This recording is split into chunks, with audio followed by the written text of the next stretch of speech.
viewers, and welcome to the program National Talk on ECWA Television Africa. And a lot has been happening on the political terrain of Nigeria following the directive that have been given by the president for all political appointees to resign before May 16, which is Monday 2023. We have quite a lot on our table. We shall be looking at our National Talk.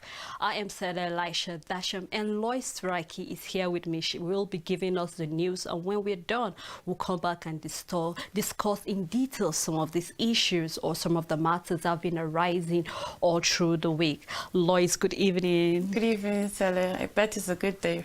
Very great day. Okay. Quickly to the news. Federal government ASUU deliberation ends in deadlock.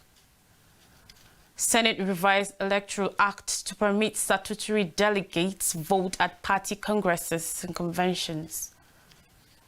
Malami Amechi Emefiele Ngige must resign, Buhari insists. And after 23 years of party loyalty, Southeast abandoned PDP. The details. On Thursday, the Buhari-led administration and Nigerian Interreligious Council were unsuccessful in convincing the striking Academic Staff Union of Universities to suspend their industrial action during a deliberation called by the Chief of Staff to the President, Professor Angbula Gambari, and the Minister of Labour and Employment, Chris Ngige. The meeting, which was held at the banquet hall of the Presidential Villa, Abuja, was also co-chaired by the Sultan of Sokoto, Saad Abubakar, and the Christian Association of Nigeria's President, Dr. Supo Ayokule, could not coerce the ASUU leaders to go back to the classrooms while dialogues were ongoing to meet their demands. It was collected that the federal government and NIREC tried to coerce the union during the closed-door technical session, promising that their demands will be met, but the ASUU leadership reportedly said the government had to meet some of their demands, which they could use in compelling their members to suspend the ongoing industrial action. Giving an update on the meeting, the Minister for Labour said the federal government had reached an agreement with the union, adding that the specific timelines had been put and that certain portions of the agreement will be executed from next week. The issues of wage review and renegotiation of the 2019 agreement will be addressed soon, according to the minister. Speaking prior to the time, Gambari cautioned the university-based unions to put the interests of students in focus, noting that resources are not limited. To refresh our memories, the Senate has amended the Electoral Act 2022 to allow statutory delegates to contribute and vote in party conventions, congresses, and meetings. The lawmakers amended Section 84, subsection 8 of the law, which initially permitted only delegates of a party to contribute in the conventions and other meetings in an accelerated passage. On Tuesday, the legislation, sponsored by the Deputy Senate President Ovi Omo Agege, scaled first, second, and third readings at plenary. Mr. Omo Agege, while leading the debate, noted that the first section of the bill was an error on the part of the legislature. Section 84, subsection 8 of the Electoral Act does not provide for the participation of what is generally known as statutory delegates in the conventions, congresses, or meetings of political parties, he explained. Section 84, subsection 8 provides for the participation of elected delegates in the conventions, congresses, or meetings of political parties held to nominate candidates. This was an unintended error, and it could only be corrected with this amendment. The bill was afterwards passed in the Committee of the Whole. Ahmed Lawan, the Senate President, after the passage, said the Electoral Act has a deficiency that was never envisioned, and the error will reject all statutory delegates in all political parties from participating in congresses and conventions. Lawan described the bill as emergency legislation and expected that the National Assembly will complete the processing of the amendments by Wednesday and have the executive concur to it within the week. In January, the lawmakers transmitted a revised version of the bill to President Muhammadu Buhari for assent after the latter had rejected it 5 times, citing reasons that range from cost of election, insecurity, drafting errors to proximity to the dates of elections. Now, President Muhammadu Buhari has formally written Governor of the Central Bank of Nigeria, CBN, Godwin Emefiele, and heads of agencies like the Federal Inland Revenue Services, FIRS, Revenue Mobilization, Allocation and Fiscal Commission, among others, seeking to contest the 2023 general elections to resign. Yesterday, the directive by the president was contained in a circular issued and signed by the secretary to the government of the Federation, Boss Mustafa. The meeting held by Buhari on Wednesday directed his appointees who have indicated interest in contesting for elective positions to resign. However, to clarify confusion in specific quotas concerning the fate of the appointees who are not cabinet members, Mustafa said Buhari had further directed the heads of extra ministerial departments, agencies and parastatals of governments, among others, to resign. Consequently, the president has ordered that those office holders aspiring to run for various offices in the 2023 general elections should tender their resignation on or before Monday, May 16th. For smooth running of the machinery of government and foreign missions, the affected ministers are to hand over to ministers of state where they exist or to the permanent secretaries where there is no minister of state. According to him, ambassadors should hand over to their deputy heads of mission or the most senior foreign officer in line with established practices. However, it is still uncertain if President Muhammadu Buhari has the authorities to order Emefiele's resignation or dismissal, as the act establishing the CBN emphasizes its independence from outside influence. Meanwhile, yesterday, Emefiele met with the president, after which he declared that there will be news. Earlier, he went to court to challenge the public service rule that necessitates public office holders to leave their positions before contesting for elective positions. When reminded that given his current position, his ambition was creating anxiety among Nigerians and the international community, Emefiele replied, "Let them have heart attack. It's good to have heart attack and having a lot of fun." As a set of farmers had obtained the 100 million naira presidential nomination forms of the APC for Emefiele, a step he said lacked his backing. Nonetheless, videos have emerged of several vehicles adorned with Emefiele's presidential campaign materials, suggesting a plan to contest the poll. Now, President Muhammadu Buhari today said he will be replacing his outgoing ministers without delay. The president declared this in Abuja while taking a valedictory session held in honor of outgoing ministers. According to reports of the Buhari's ministers seeking elective offices include Abubakar Malami, Rotimi Amechi, Godswill Akpabio, Timi Silva, Pauline Talin, Chris Ngige, Uche Oga, Agbonaya Onu, and Chukwuemeka Nwajibwa. Finally, the People's Democratic Party, PDP, the main opposition party, could be set to lose a key voting bloc from southeast Nigeria following its contentious choice to waive its power rotation principle in favor of having an open contest for its presidential ticket. Yesterday, the Ohaneze Indigo Worldwide, the highest socio-cultural organization from the region, described the decision of the PDP to throw up the party's presidential ticket open as the height of treachery and dishonesty to the Igbo, saying people from the zone will look elsewhere on election day rather than stick with the PDP, which it had supported faithfully in general elections for 23 years. Ever since the return of civil rule in 1999, the PDP has won immensely in the southeast, especially during presidential elections. Yesterday, in a statement signed by the Secretary General of the group, Mazi Okechukwu Isizgozoro, said the decision shows that the healing process after the civil war that ended 52 years ago was still on. He said that any day an Igbo man is sworn in as the president of Nigeria from any of the 7 Igbo-speaking states, including Anioma in Delta and Ipere in Rivers State, will be the official end of civil war in Nigeria and fulfillment of reconciliation process of the 3 R's. Mazi Isigbozoro maintained that following the decision of the PDP to discard the party's constitution of zoning for an open ticket shows that the Southeast and the Igbo will boycott voting for PDP or boycott the 2023 elections completely if a candidate from the region is not the party's contender as the presidential poll. Southeast will boycott voting for PDP or boycott the 2023 elections if the intentions were the inclusion of northern aspirants in the contest is to give them leverage over southern aspirants, since a northerner is the PDP national chairman and also PDP convention chairman. We are convinced that PDP primaries will not be transparent, and we will reject the outcome if Igbo are sliced in the process. There will be options for consideration if Igbo fails in PDP.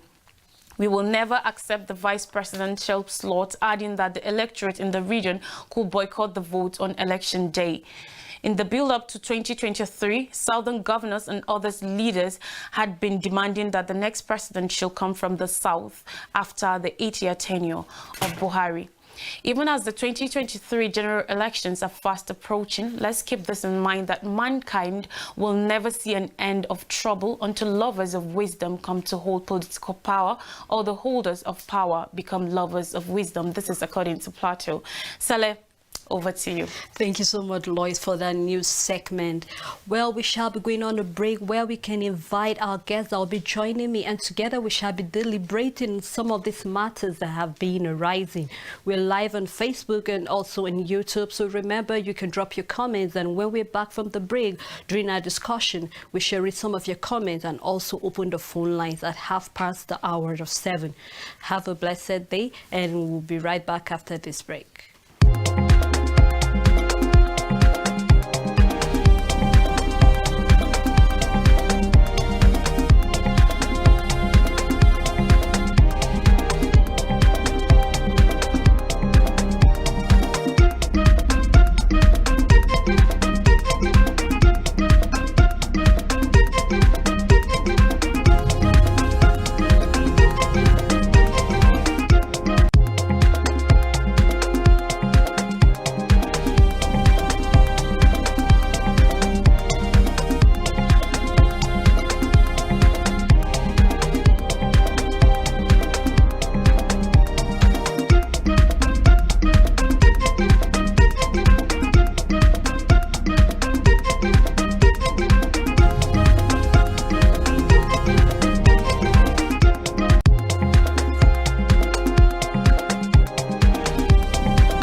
Welcome back. If you're just joining us, the program is National Talk, and we've been looking at various issues that have been affecting the nation, and we shall be looking at something very, very topical, which is the political body language towards 2023 election and its aftermath.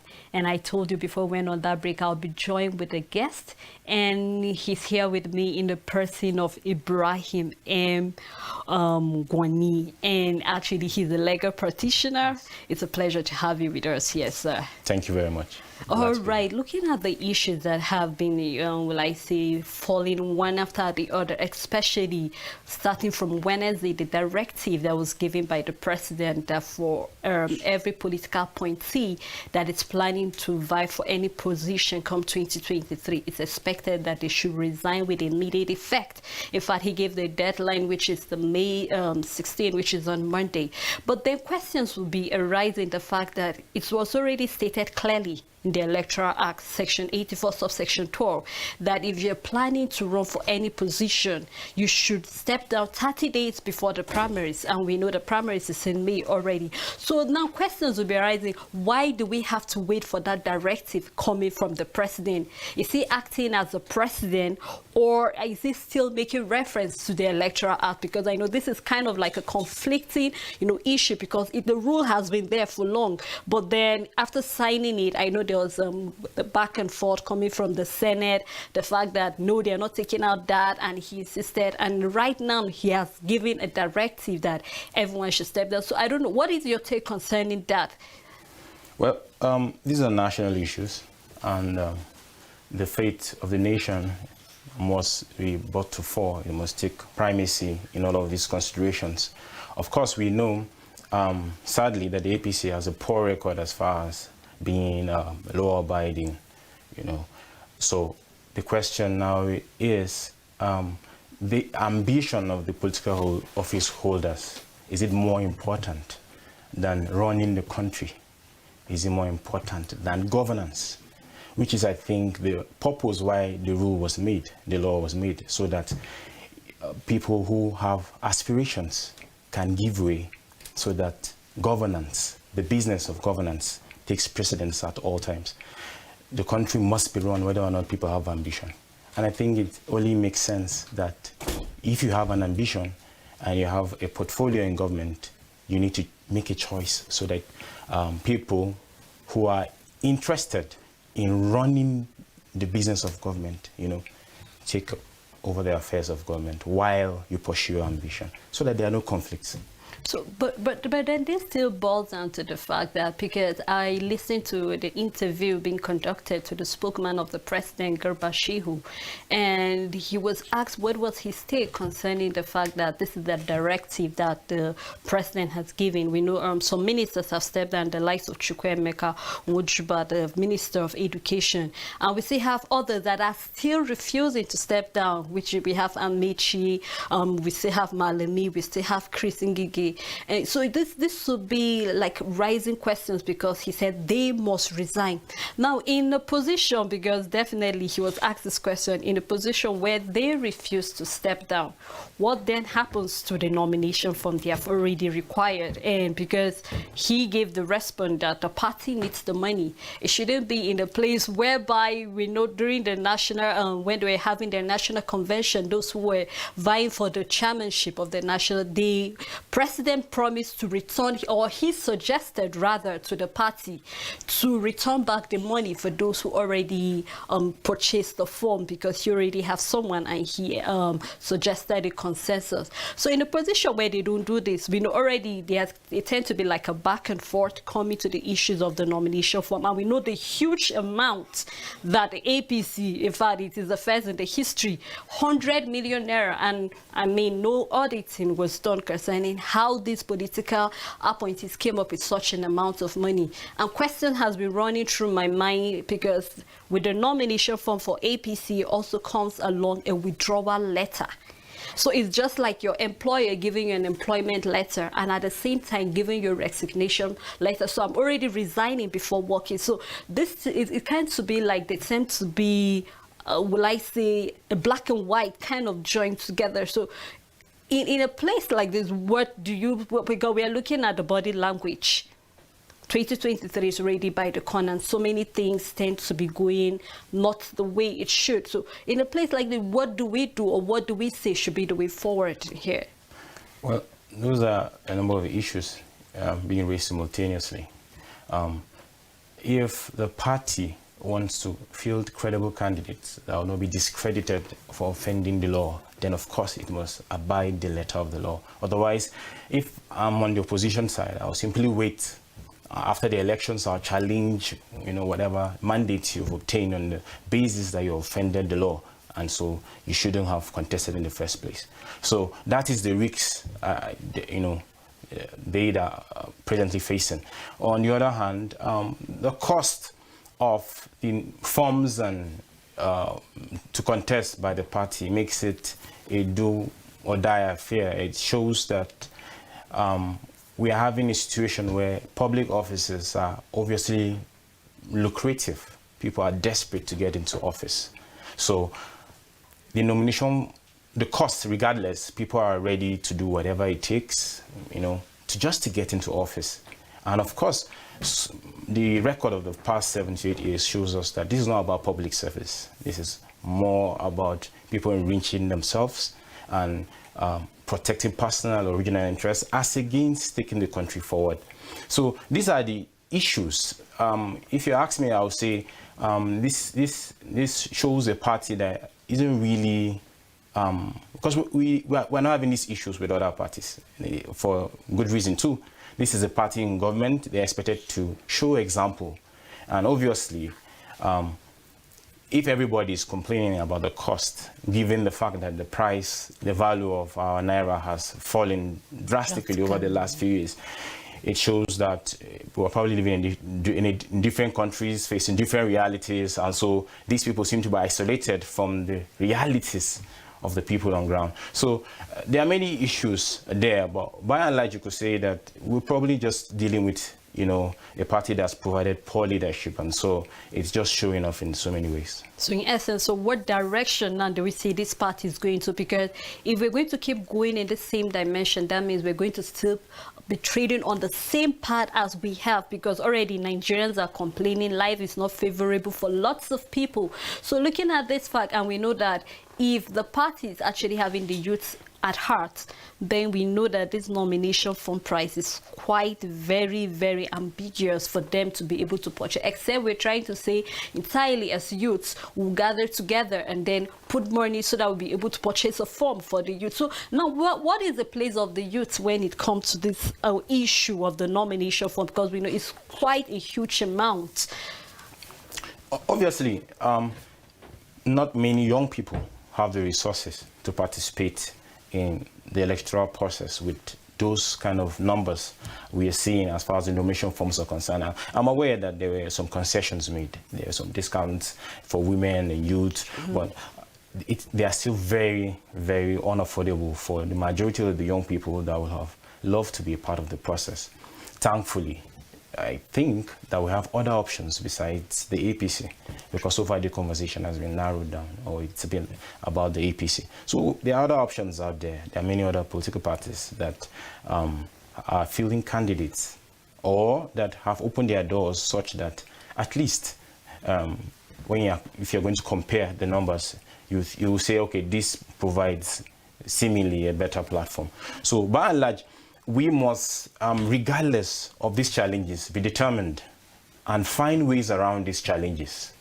For now, it seems that until we have a fresh generation of leaders, we're going to be seeing this sort of challenges. Obviously, the idea is to keep out a certain population or group of people away from political office and political power for obvious reasons.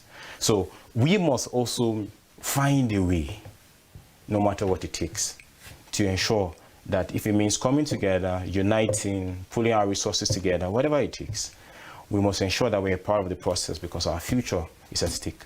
Of course, yeah.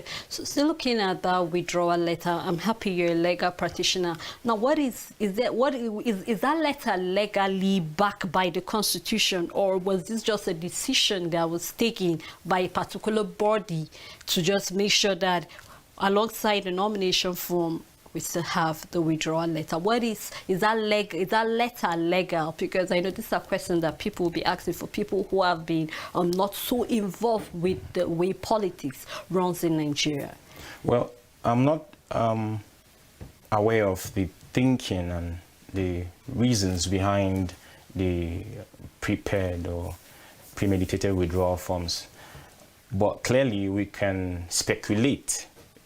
Especially because the party has a history where you find that when it's time for congresses, you find there are horse tradings back and forth, and either candidates are forced or coerced or maybe just convinced, to resign or withdraw their candidacy for a consensus candidate for I don't know, various reasons. But clearly, it may point more to poor party politics. It's not necessarily a constitutional issue, but I think the idea is they don't want a situation where these issues go to court and then a candidate is contesting the conduct of the Congress or primaries, or that he was unlawfully excluded from the process. So if you have a document that easily verifies that contention. It's an easy way out for the party. I wouldn't say it's necessarily wrong, but then the real issue is, what are the motives? Is it so that people are twisted out of the process, or is it a way of saying, okay, just in case someone wants to give way, let's make it easy. I'll let you already have the letter, so because already, I mean, there were lawyers to be there while you're purchasing your form. You signed that withdrawal letter, so already we are having your consent and you're stepping down without you even. No, not yet. The documents are not signed, so to say. So of course, an unsigned document really carries no weight. So I think it's only an issue when someone is presented with a document, or someone signs the document and then he either comes back to say, no, I didn't sign the document, or I was, forced to sign, or stuff like that.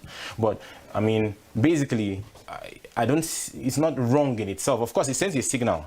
If you are given forms and then alongside the forms there's a withdrawal, letter, so to say, prepared already. But I think the party has a history of trying to ensure as much as possible they present consensus candidates. How they go about it, I may not necessarily agree with, but there's nothing wrong with that process. Of course. Well, just by the next 5 minutes, which is 7:30, we shall open our phone lines where you can call us and let us know what your views are or your feels are concerning the questions or the matters we've been looking at, the nomination form, the Electoral Act, and the directive the President has given concerning all those who are vying for any political position to resign. And we shall be looking at the opposition party, the PDP. Recently, they have opened the contest. They said it's no longer going for the zoning any longer, because we know ideally we have geopolitical zones that each zone should be given the privilege to be able to lead. But here we are having the opposition party saying that they are opening it up. It's no longer going to be about zoning. And we already have the Indibo, that's Ohani's Indibo, coming out to say for PDP to have taken such a step, it actually shows that they are dishonest about the plan, because the plan is to zone it to the south. And right now we're seeing that for them to do that, it shows that the PDP do not have the People Democratic Power, or the South possibly had. Now, what will we say in your own position? Will you say the decision that the PDP have taken is right? Because where is the place of credibility? Where is the place of accountability? Where is the place of character and trust? Because you need to earn people's trust for people to be able to know that, yes, we'll be able to do this. And we know that actually the Igbos actually have quite a number of people when it comes to turning out for elections, when it comes for the presidency coming from that side. So what is your take concerning this step that PDP have actually taken? Well, of course, that's again, that's party decision. And it must be said that historically, the PDP has always considered, national unity, national interest, national integration in picking its candidates. So there has been a sort of informal agreement that power is going to be zoned. Of course, you don't find that. It's not what, as you may have it, it's not necessarily stipulation, a legal stipulation that parties must rotate their presidency or offices, but clearly the Constitution makes it clear that, especially when you look at Section 15, that there's an expectation that every part of the country has a sense of belonging in party, in government, in how government is run. So the Igbos have a legitimate concern. It may not be unique to them. If you ask me, the North Central, or the Middle Belt region of Nigeria has a similar case as far as these issues are concerned. However, we are looking at a situation where the PDP is faced with two issues. One, the fact that they lost power 8 years ago, or almost 8 years ago now, and there seems to be the need at a party level to take back power. On the other hand, you have, of course, the agitation of the Igbos, legitimate as it is, competing with the need simply to take back power. So I think those are the issues. The PDP wants to be able to present not only a situation where everybody at the party level feels carried along, but possibly the candidate that stands the best chance to win the election. I think that's how they are thinking. Of course, you cannot, like I said, ignore the legitimate concern, agitation of the Igbos, as far as, the feeling that they should be given a chance at the presidency. It should be zoned to the southeast. So I think somewhere along the line, they decided it's safer to keep it open than to zone it. I mean, they feel probably that let's give everybody a sense of belonging. Let's keep everybody in-house. Probably they are afraid that the moment they say, we're zoning to the southeast, people from other places in the country may even abandon the party. Nigerian politics has a history of people jumping ship at every given opportunity if their ambitions cannot be, more or less, carried along. So I think those are the issues. So I think somewhere along the line, we'll see how that plays out. But of course, there are implications of, the decision either way. Okay. Well, we're due for a break right now. When we come back, we shall open our phone lines and our numbers will be displayed on the screen where you can call us and let us know what your views are concerning the decision that Indibo are taking. And if you think it's an evil ground for them to actually play on, do not go anywhere. We'll be right back after this time out.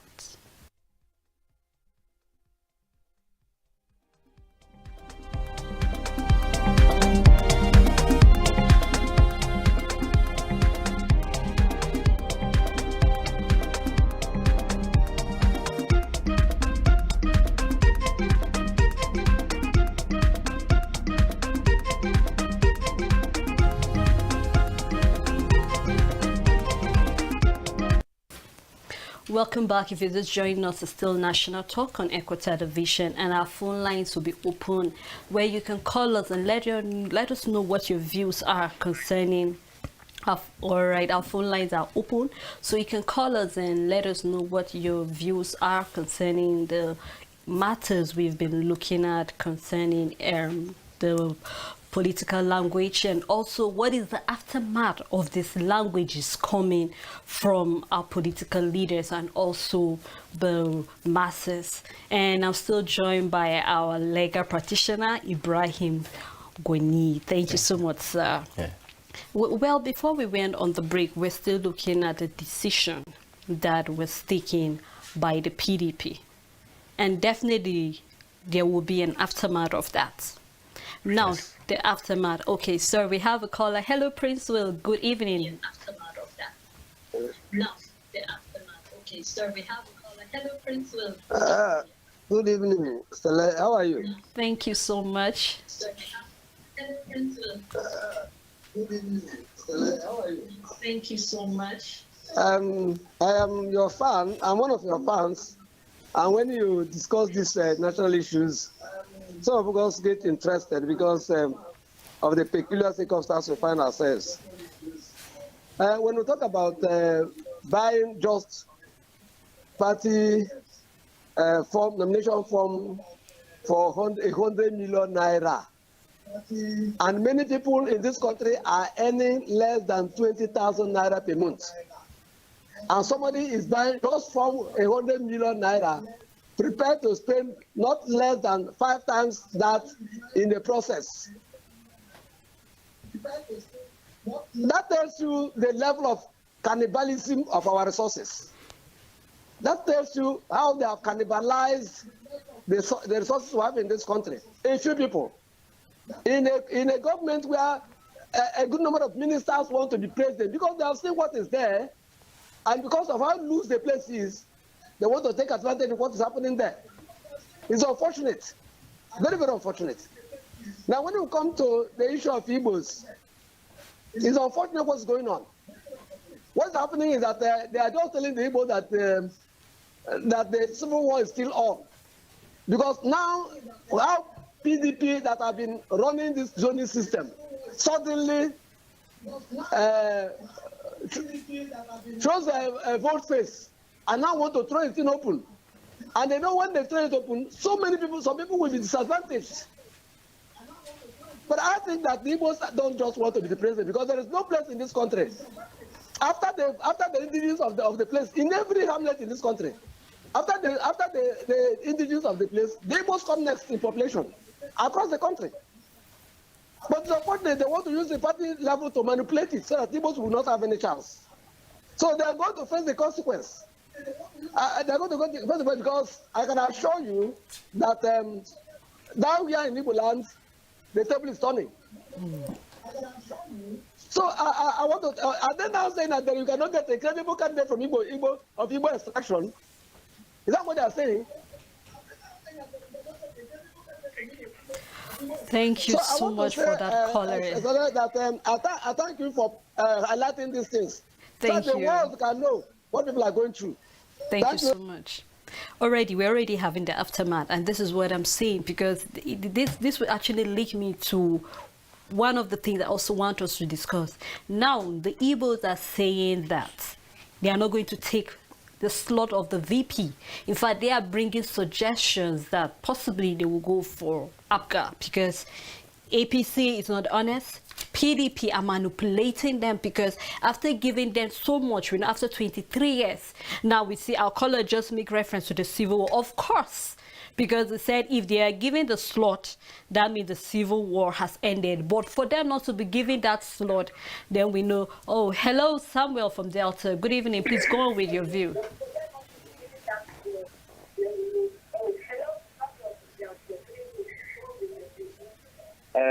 Concerning the issue of body language, I'm not allowing the Igbo to be in position. So my own view, I think the Igbo are the most people I see respect in them. And the body language I see in the political system is because of the civil war that they fought. So now the party assume if they allow the Igbo to come to power, they might separate Nigeria or they might share Nigeria. So, but to my own view, I felt that is not necessary. If we say Nigeria is one, and if Gowon should say Nigeria is one, there should be no division. I see no reason why they should sideline the Igbos. So they should make sure they bring the Igbos into the system and avoid the rejection. Thank you so much for that. Thank you. So this still links us to the aftermath, because we know after the Civil War, we know thousands of souls that were lost. Till date, we still have, I think, the lingering of the Civil War, because if they are not given the slot, we're still going to see an aftermath. We're already fighting with the IPOP over there with the issue that they're saying they want to be liberated. They want to have a country of their own. Now, with the way things are looking, what did you see for the election 2023? Because lots of things seems to be, crowded in issue like this. Well, the agitations are legitimate, like we earlier said, but the primaries haven't been done or dusted. Hello, I have to cut you short. Hello, Raphael. Good evening. Please turn down the volume of your radio, of your TV set.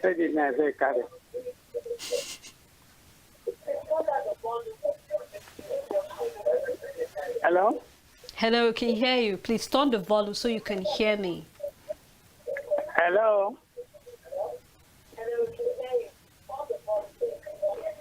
Okay. I'm hearing you. Hello? Please go on straight to your contribution. Hello?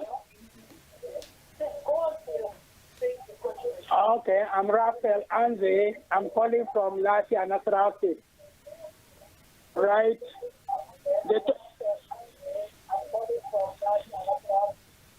The topic is very interesting. very, very interesting in the sense that our political activities in Nigeria is no longer for the poor. It is for those who are rich and those who have connections. I am really surprised that the amount being paid as nomination fee by various political office seekers is so outrageous by APC that it is only for the rich. So it is no longer an issue that is not too young to rule. It is an issue for all the people with money. Please, sir, can you just make your point? Let us know what your contribution is concerning the issue we're talking about presently. Pardon? Yes. PDP issue of saying no zoning is very unfortunate too, because since the Civil War till now, no Igbo man has ever ruled this country, and it is surprising that the PDP is saying there is no zoning. What has an Igbo man done to Nigerians that they cannot be given a chance to rule this country? I am of the opinion that PDP should rescind its decision on why they are taking that decision not to zone. All right, thank you so much for that contribution. And please, our callers, when you call us, turn down the volume of your TV set so that we can hear you, please, and go straight to your point, because other callers will be waiting to also make their own contribution. Yeah, before we had that caller interruption, we are looking at still some of the aftermath of what the implication of what PDP have said and how its effect is going to be on the 2023 elections. Obviously massive, no doubt about it. But like I was saying, the primaries haven't been done and dusted. There's still a chance that the Southeast can produce a very slim. Slim as it may be, still a chance. So I don't think... Hello, sorry, I have to cut you short again. Hello, Barnabas. Oh. Good evening. Please go straight to the point, please. Yeah, it is so disheartening what the Igbos have been tagged as bad people, as devils in Nigeria. Yet the saints we see around are yet to lead us to heaven. This is laughable. Nigerians should learn to say the truth by the time. Having an Igbo as a president is not bad. Let's hear the wounds of our wounded democracy. That is my take. Thank you so much for that great contribution. Yeah, before we had the interruption, we are having a conversation. Obviously, interesting conversation. So I was just simply saying the solution may be political. I think, of course, historically, the PDP have got a massive support from the Southeast, and it's only right, legitimate for them to demand, okay, let's be given a chance. But mind you, there are many things at stake. It's going to be, if it's going to be zoned, it's going to be zoned to the south, not necessarily the southeast. Of course. So which means that it's still open to the west and to the south. So those are issues we must still keep in mind. So by and large, this may be more of a political solution. Of course, if there was a gentleman's agreement. We have another caller again. Hello, good evening. Please go straight to your point.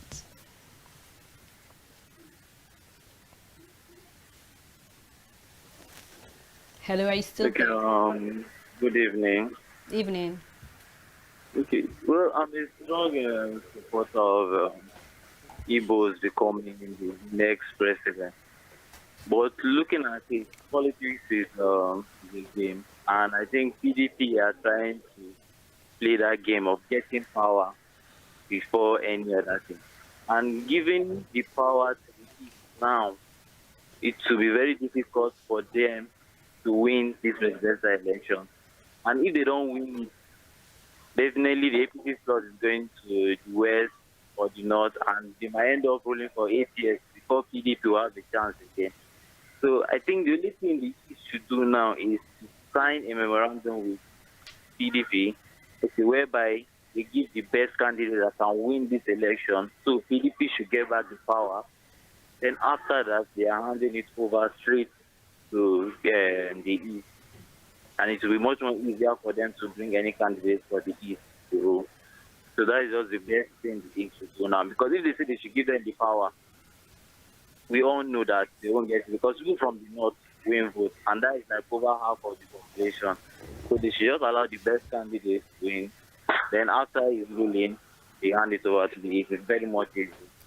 So that's my contribution. Thank you so much. Thank you. So still on the aftermath, looking at the fact that, because you said, yes, it's not like it's going to the southeast, but don't you think it's going to be easier? Just let it be to the south, and they choose to decide whether it's going to the southwest, to the southeast, whichever they choose to be. Let's not forget we're still having the IPOP. Issues have been coming back and forth. Already people are having agitations. People are coming out to, raise a voice already from the calls. We can actually tell that lot of issue. Hello, good evening. We have a caller from Hello. Hello, Yusuf. You're my last caller for today. Yeah, good evening, ma'am. Yes, good evening. Evening. Yeah, good evening.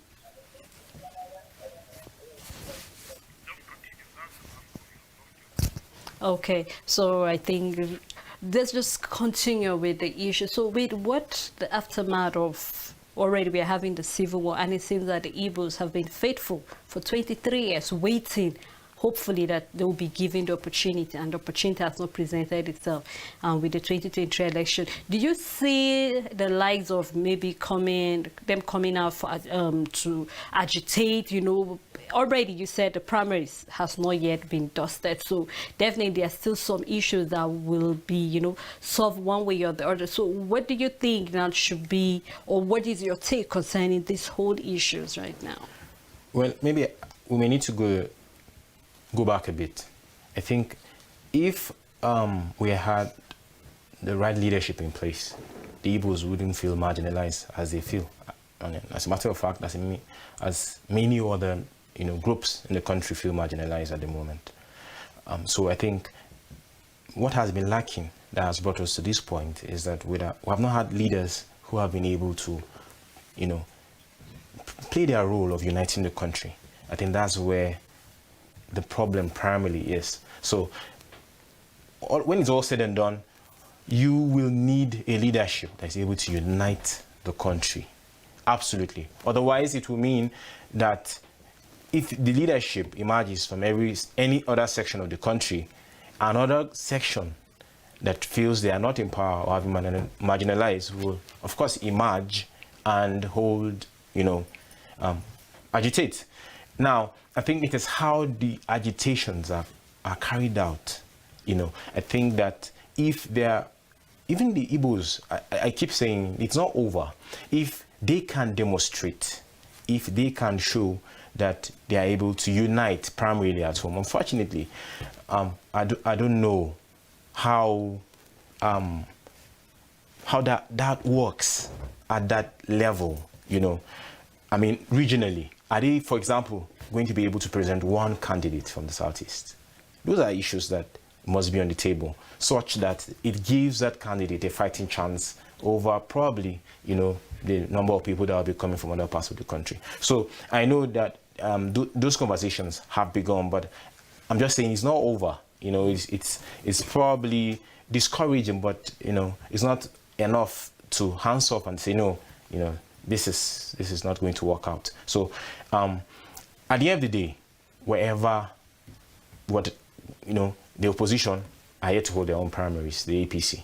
The ruling party are yet to hold their primaries. So, whichever candidate they pick is going to have an impact also, in the entire process.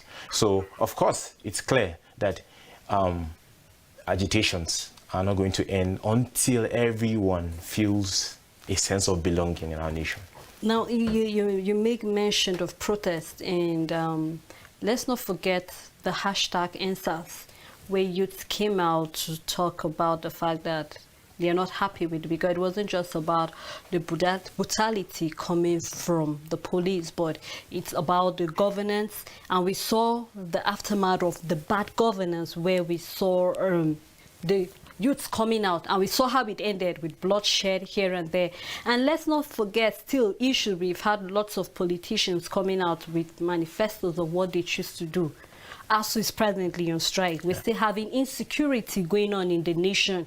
And the same leaders that were given the position, various ministers, we saw the way they carried out those various positions. They are still the same people that are applying for the position or vying for the position of the president. Now, what do you think the aftermath of this would be? Because still, if with the position you're given, you were unable to do one or two things, for people to say yes, posterity will say yes, we know that we had such a leader that did this. And we saw how the hashtag answer, where youths came out, or people came out to actually protest and say we are not happy with what is happening. And we saw the way it actually ended at the end of the day. So what did you think we should look forward to? Because definitely whatever we choose to do now, there will be an aftermath of it. What decisions do you think we should take? Absolutely. Probably we from the past made emotional decisions based on, very little evidence presented to us. And probably in many occasions, putting aside track records, or as you may have it, the people who were vying for these positions, and what we know about them already. So I think the ball is in our court, provided, of course, hopefully, and I must say that I believe in the Nigerian project, and I think we must do all of this from a hopeful place. And so if we are hopeful about our country, then we must be involved in the electoral process. Let's get ready to go and vote. If we get to the point where we say, well, our votes may not count, so we won't bother, then we're doing ourselves a disservice. Let's give ourselves a fighting chance. Let's have faith in God, and of course, in the fact that this country one day will get it right, hopefully sooner than later. So I'm just saying, whatever we're thinking about, whatever we're doing, we must start to think about what are the ideals, what are the things we want to see in our country, who are the people that represent these ideals. Then let's do our best to see that they come into governance and they come into leadership. That's our best bet. So if these people have been given an opportunity, and we say, or we see that they failed, so what did we get wrong the first time? How did we come about these leaders? Let's simply not repeat that mistake. If the electorate are still about taking stipends, groceries basically, to sell away their vote, then of course we haven't learned our lessons. So we can't be emotional. At the same time, we must have a lot of hope. We must have a lot of faith in God that this country can and will get it right. This is the only country we have, yes, so absolutely. We have to do whatever it takes. And whenever I have the opportunity, I say, if you say your vote would not count, how comes politicians still want to buy the vote? Absolutely. That is to say that our vote counts no matter what we do. So we need to know that the ball is in our court. Yes. Whatever we choose to do, whatever, if we want to see that Nigeria becomes that great nation, because we said we are the giant of Africa, and at a point in time, looking at things happening, it seems we've actually lost that name, the giant of Africa. But it's actually possible for us to maintain and still have that glory. I mean, back was then when we had Ghanaians serving as slaves, and we said Ghana must go. Yeah. Presently now, we're having some of our students even studying in Ghana. We're having some of them studying abroad.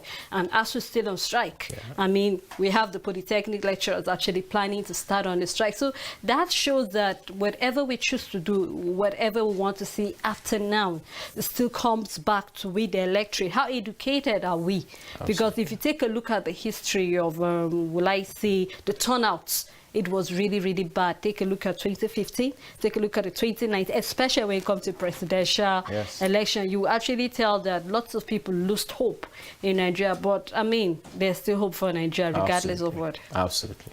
Yes, I have some comments on Facebook. I would like to take them now. I have AB, and he wrote, "You're doing well, Ma. Thank you so much."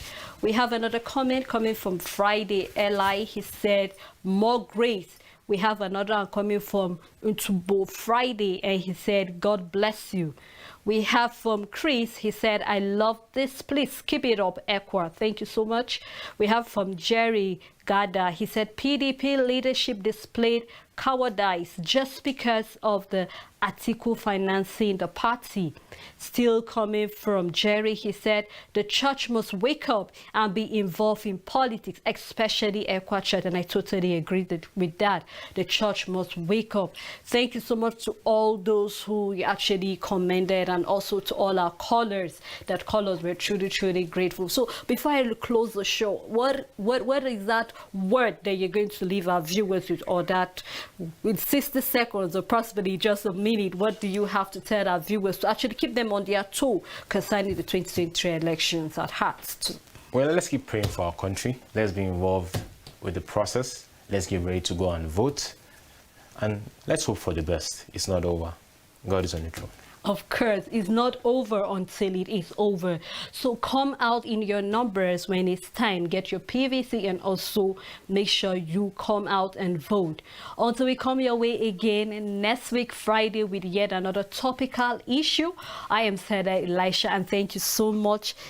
It's been a pleasure. Ibrahim, My pleasure. Thank you so much for being here with us, and to all our supporters, and also to the ECWA executive. Thank you for a platform like this where we tend to look at issues that affect us as a nation. Have a blessed night rest and have a happy weekend.